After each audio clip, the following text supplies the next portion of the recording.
লোভ মোহ কাম ক্ৰোধ চাৰি পুত্ৰ জাত গৰ্ব অহংকাৰ দুই মন্ত্ৰী যে প্ৰধান লোভ মোহ কাম ক্ৰোধ এইকেইটা হ'ল কলিৰ সন্তান দম্ভ আৰু অহংকাৰ হ'ল কলিৰ প্ৰধান দুই মন্ত্ৰী গতিকে হে বাপাই সমস্ত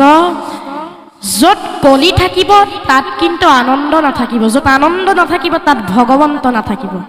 গতিকে আমি এই কলি থকা বস্তু কেইপদৰ পৰা পাৰিলে অলপমান দূৰত থকাটোৱে আমাৰ বাবে উচিত হ'ব কাৰণ যিখন ঘৰত কলি থাকিব সেইখন গৃহত ভগৱন্তই বাস নকৰে আৰু ভগৱন্তই বাস যদি নকৰে ঘৰ গুচি কিন্তু বাহতল হ'বলৈ বেছি সময় আৰু নালাগিব আজি আমি